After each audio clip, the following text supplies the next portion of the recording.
विजयता जी दिल्ली से। श्री हरिवंश महाराज जी। महाराज जी कोटि कोटि नमन। गुरुदेव, मैं किसी जीव की सेवा भाव से मदद करती हूँ परंतु वो मर जाता है। महाराज जी क्या मैं मनहूस हूँ? नहीं, उसकी आयु समाप्त होती तभी वो मरता है। किसी की सेवा करने से कोई नहीं मरता है। उसकी आयु समाप्त है तो जैसे हम उसकी से किसका प्रश्न है, उसकी आयु समाप्त है तो हम उस किसी की सेवा की, वो मर गया। उसकी आयु समाप्त है, बिना आयु समाप्त हुए कोई थोड़ी जा सकता है, उसको भोगना पड़ेगा।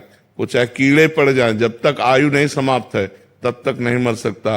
और आयु समाप्त, चाहे अमृत पिला दो फिर भी मर जाएगा।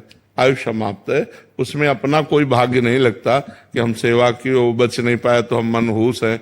ऐसा कुछ नहीं। नाम जप करो और जितनी बन सके सेवा करो, किसी का अहित ना हो, ऐसी बातें नहीं सोचनी चाहिए। गुरुजी हर बार यही होता है मेरे साथ। तो हो सकता है हर बार संयोग ऐसा ही बनता हो कि वही मिलते हो जिनको ढनंगना है। भाई संयोग भी तो है कि वही पशु पक्षी मिलते हैं जिनको जान पधारना है, तो 10-5 बार ऐसा हो गया तो तुम्हें लगा मनहूस है। ऐसा नहीं है, ऐसी सब बातें नहीं माननी चाहिए। और ऐसी बातें दिमाग में बैठा लो तो डिप्रेशन हो जाएगा। गुरुजी जिसको पता चलता ना वो कहते हैं हम आपके घर भी नहीं आएंगे, टच कर दोगे तो मर जाएंगे। राधा राधा, अरे ऐसा कुछ नहीं होता। ऐसा कुछ नहीं होता है। संसार के अलग सूत्र है परमार्थ का। जो विधना ने लिख दिया चठी राव के अंक, राई घटे न तिल बढ़े, रहुरे जीव निशंक। जितना लिखा है उतने में ही श्वासें रहेंगी, चाहे पशु पक्षी की हो चाहे मनुष्य की हो। किसी के छूने या किसी की सेवा करने या किसी के कहने से, अगर कहने से हो तो बहुत लोग बनाते हैं कि पड़ोसी मर जाए, वो मर जाए, सब मर ना जाए। ऐसे कोई नहीं मरता, जब जिसकी आयु आती तभी मरता है। अजय कुमार जी बिहार से। राधे राधे महाराज। महाराज जी, सांसारिक बंधनों में रहते हुए भी मोक्ष की प्राप्ति कैसे की जाए? मन सांसारिक मोह से धीरे धीरे विरक्त तो हो रहा है महाराज जी। ये तो बहुत बढ़िया बात है, पर अपने कर्तव्य का पालन करना चाहिए। बंधन युक्त होकर कर्तव्य का पालन करना और बंधन मुक्त होकर कर्तव्य का पालन करना, इसमें अंतर है। बंधन युक्त होंगे तो हमें अपने 2-4 लोग जो परिवार के हैं वही प्यारे लगेंगे। और जब हम बंधन मुक्त होके करेंगे तो पूरा देश, पूरे विश्व में हमारा प्यार फैलेगा। तो हम अपने प्यार को केवल दीवालों की ओट में न रखें, उसको फैलाएं। मोक्ष प्राप्त करने का मतलब है कि सब हमारी आत्मा है। सब हम, जैसे आप अपने पुत्र से प्यार करते हैं ऐसे हर पुत्र से प्यार करें। आप अपने भाई से प्यार करते हैं, हर भाई से प्यार करें। सबको हम सुख दें लेकिन धर्मयुक्त, और भगवान का नाम जप करें तो गृहस्थ में रहते हुए भी भगवत प्राप्ति है। और यदि हम भगवान का नाम जप न करें, शास्त्र स्वाध्याय न करें, संतों की बात न सुने, तो वहीं बंधे फंसे रहेंगे, उतने में ही रहेंगे।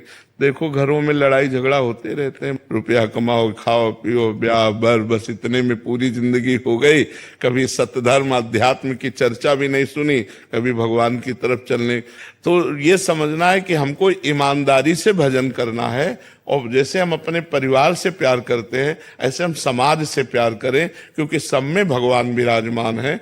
यदि हम समाज में छल कपट करें अपने परिवार से तो उसे मोह कहते हैं। केवल अपने परिवार से मोह, और मोह गए बिनु राम पद होई न दृढ़ अनुराग। बिना मोह का नाश हुए भगवान के चरणों में प्रेम होता नहीं। इसलिए हम नाम जप करें, सत्संग सुने, पवित्र आहार, पवित्र आचरण, सबसे अच्छा व्यवहार, तो भगवान मोक्ष कर देंगे। भगवान हमें मोक्ष पदवी प्रदान कर देंगे। दीपांशु जी। राधे राधे। राधे राधे महाराज जी। महाराज जी, मैं ये जानना चाहता हूँ कि मैंने अभी तक किसी का बुरा नहीं किया, किसी का दिल नहीं दुखाया, अपने कर्तव्यों के प्रति ईमानदार रहा, फिर भी हमारे जीवन में जो आने वाली समस्या है उसका मूल कारण क्या है? आपका ही कर्म, आपका ही पूर्व का किया हुआ कर्म। जैसे पिछली फसल में बाजरा बोया है, अब इस फसल में गेहूं बोया है, तो हमें खाने को क्या मिलेगा? बाजरा। क्योंकि अभी तो अगली फसल आएगी ना, पीछे की जो फसल है वो हमको खाने को मिलेगी। तो जो हमने पूर्व में पाप कर्म किए, इस जन्म में हम सही चल रहे हैं, ईमानदारी से चल रहे हैं, पर हमें दुख आएंगे क्योंकि वो पिछला पाप हमको भोगना पड़ेगा। इसलिए धैर्य पूर्वक नाम जपते हुए उसे भोग ले, आगे पाप करे ना तो आगे बहुत अच्छा रहेगा। जैसे देखो इस जन्म में हम बाबा जी हैं, पर पूर्व जन्म में कोई पाप रहा तो गर्भ से ही ये रोग रहा, संक्रामक रोग है। अब उसको क्या किया जा सकता है? पूर्व में पाप हुए तो ऐसा संयोग बन गया। तो ऐसे ही आप लोग चाहे जितना सत्कर्म करें तो इसका फल आगे मिलेगा, लेकिन पीछे जो हमसे कुकर्म हो गए उनका हमें भोगना पड़ेगा। इसलिए धैर्य पूर्वक भोग लेना चाहिए, अपना ही किया कर्म है। विवेक पुनिया जी। राधे राधे राधे महाराज जी। महाराज जी, क्या किसी भी भगवान का नाम जप करने से भगवत प्राप्ति हो जाती है? हाँ, बिल्कुल पक्का हो जाती है। भगवान के किसी भी नाम का, सीताराम, शिव, दुर्गा, राधा, जो भी नाम प्रिय लगे उससे भगवत प्राप्ति हो जाती है। मनोज कुमार यादव जी। जी राधे राधे राधे राधे महाराज जी। महाराज जी, मेरा मन बहुत अशांत रहता है। कोई भी काम बन जाए तो ठीक, काम ना बने तो ठीक, एक जैसा मन रहता है। हमेशा कोई बात देखो, हम आपको सच्ची बात बताते हैं, जब तक हमारे अंदर पाप रहेगा तब तक वो हमें सुखी नहीं होने देगा। मान लो आपका काम बन गया है तो निगेटिव सोचवा के आपको परेशान करेगा, ऐसा ना हो जाए, कहीं ऐसा ना हो जाए, अगर ऐसा हो गया तो फिर क्या होगा। वो मतलब निगेटिव इतना नकारात्मक सोच फैला देगा कि जो आपको लाभ मिला है उसका आप आनंद नहीं ले पाओगे। तो उस पाप को नष्ट करने के लिए उपाय भगवान का नाम, नाम संकीर्तनम यस्य सर्व पाप प्रणाशनम। भगवान का नाम समस्त पापों को नष्ट कर देता है। तो आजकल काउंटर चला है, काउंटर लो और राधा राधा, राम राम, कृष्ण हरि, जो नाम प्रिय हो खूब जपो, देखो आनंद आने लगेगा। पाप नष्ट होते ही सकारात्मक सोच होने लगेगी। अगर सकारात्मक सोच हो, पॉजिटिव हो, तो विपत्ति में भी हम आनंद से निपट सकते हैं। और अगर निगेटिव, नकारात्मक सोच हो तो हम संपत्ति होते हुए भी परेशान हो सकते हैं। बड़ी मन समस्याएं पैदा कर देता है, कहीं ऐसा हो गया तो होना नहीं है। अब वो सोच के परेशान हो रहा है। अगर यही सोच हम नाम में लगा दें, यार जो होना होगा सो होगा, देखा जाएगा, राधा राधा राधा, और मस्त पॉजिटिव चिंतन, तो आनंद आ जाएगा। नमक रोटी खा के भी आनंद रहेगा और पंखा में भी आनंद रहेगा। और अगर निगेटिव चिंतन है तो एसी में भी बैठ के जलोगे, रबड़ी खा के भी असंतुष्ट रहोगे। इसलिए नाम जप करो जो अंदर के सिस्टम को सुधार दे। अंदर के सिस्टम की बाहरी दवा नहीं है, अंदर के सिस्टम की भगवान के नाम की दवा है।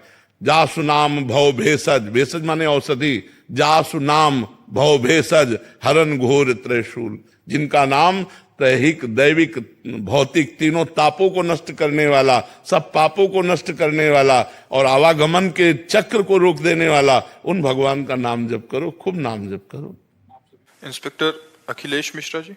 श्री हरिवंश जी। श्री हरिवंश महाराज जी। महाराज जी, भगवदाकार वृत्ति होने से सुख दुख का प्रभाव नहीं होता, ऐसा आपके सत्संग में सुना है। महाराज जी, भगवदाकार वृत्ति कैसे हो, कृपया रास्ता बताएं। हाँ, जब हम खूब भजन करते हैं ना तो हमारी वृत्ति जब बार बार प्रभु में लगती, बार बार प्रभु में लगती, तो प्रभु आनंद सिंधु है, तो हमारे हृदय में आनंद आ। और जहां एक बार आनंद आया तो आनंद के लोभ से मन प्रभु में एकदम स्थिर होने लगता है, प्रभु में लगने लगता है। वैसे इसका स्वभाव आनंद की खोज संसार में करने की है, पर अगर कहीं भजन के बल से प्रभु में आनंद का यह अनुभव कर ले तो फिर भगवदाकार वृत्ति होने लगती है। जब हम बार बार अव्यावृत भजनात्, बार बार आवृत्ति भजन की कर रहे, राधा राधा राधा राधा, तो हम जो सोचते हैं वो वही सोच पाते हैं, जो सुनते हैं, जो बोलते हैं, जो देखते हैं। हमारी सोच वही होती है जो हम सुनते हैं, जो देखते हैं, जो बोलते हैं। तो हम बार बार नाम को ही देखें, नाम को ही सुने, नाम को ही बोलें, तो हमारी भगवदाकार वृत्ति हो जाएगी। अब बराबर नाम में मन नहीं लगता, इसलिए थोड़ी देर कथा सुन लेते हैं, थोड़ी देर सत्संग सुन लेते हैं, थोड़ी देर सेवा कर लेते हैं, थोड़ी देर व्यवहार भी कर लेते हैं, भगवत भाव से नाम जप कर लेते हैं। तो ये सब जो अभ्यास है साधन का, ये वही भगवदाकार वृत्ति करता है। कठिन, मुश्किल नहीं है। यदि हम बार बार प्रयास करते रहें नाम जप करने का, तो देखो पहले से अब देख लो अंतर है ना, तो अब से आगे अंतर पड़ जाएगा यदि अभ्यास आपका चलता रहा। समस्या में अभ्यास टूटने लगता है। जैसे कोई समस्या आती तो हमारा चिंतन खिंचता है, कोई विपत्ति आई, कोई प्रतिकूलता आई तो हमारा चिंतन खिंचता है, और उस समय संभालने की जरूरत है। अनुकूलता में विषय सेवन, सम्मान, लोकप्रियता ये बढ़ती है। प्रतिकूलता में एकमात्र भगवान की तरफ ही मन जाता है कि अब कोई सहयोगी नहीं है तो भगवान ही हमारे सहयोगी हैं।